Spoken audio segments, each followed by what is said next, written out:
शायद मुझे मेरी सबसे बड़ी गलती लगती है कि मैंने तब उन बातों को एड्रेस नहीं किया। सवाल थे कुछ हमारे मन में जो 1.5 साल के डिस्टेंस में कभी पूरे नहीं हो पाए, हमें उनके जवाब नहीं मिले।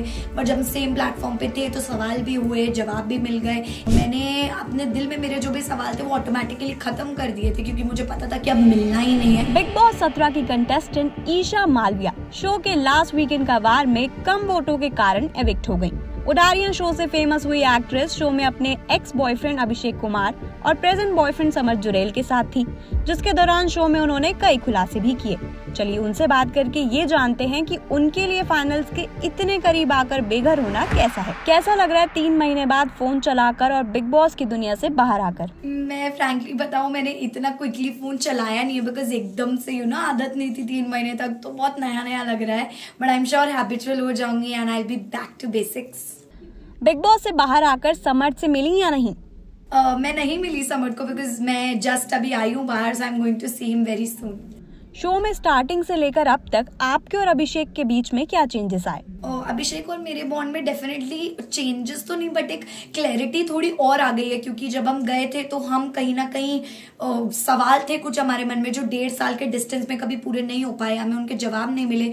बट जब हम सेम प्लेटफॉर्म पे थे तो सवाल भी हुए, जवाब भी मिल गए, एवरीथिंग गॉट सॉर्टेड आउट। और बाहर आते आते मैंने उनको बोला that now the journey is over, you go your way, I will go my way. तो क्या आपने जो अभिषेक पर फिजिकल वायलेंस के इल्जाम लगाए वो सब रियल थे? यस, वो सब सच है। बट शायद मुझे मेरी सबसे बड़ी गलती लगती है कि मैंने तब उन बातों को एड्रेस नहीं किया because in love you always try to protect your own person. आप नहीं बताते उनकी गलतियां और आप अनकाउंटेबल चांसेस देते हो उस इंसान को सुधरने के लिए। बट इट्स फाइन, जो हुआ बढ़िया था। अच्छा, फिर आपने शो में जाकर अभिषेक को माफ करने की बात क्यों कही थी?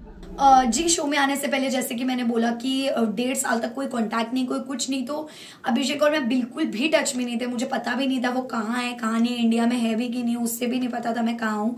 तो मैंने अपने दिल में मेरे जो भी सवाल थे वो ऑटोमेटिकली खत्म कर दिए थे क्योंकि मुझे पता था कि अब मिलना ही नहीं है, बात होगी ही नहीं। But then all of a sudden Big Boss के प्लेटफॉर्म पे तो ठीक है, मुझे अपॉर्चुनिटी मिली अपनी चीजों को क्लियर करने की।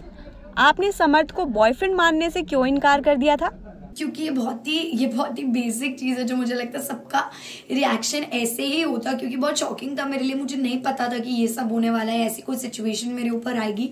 फिर भी मैंने अपने दिमाग को थोड़ा काम करके, शांत करके, आराम से इस चीज़ को हैंडल करने की कोशिश की जितनी हद तक मैं कर सकती थी। And I did not wanted to accept it because मुझे लगा यार मुझे इंडस्ट्री में रहना है and the society is also there, तो मैं क्या बोलूँ क्या ना बोलूँ, मैं उस कन्फ्यूजन में थी। समर्थ के अलावा शो में और किस पर आपको भरोसा था? अंकिता जी एंड विकी भाई। Thank you so much for connecting, Isha.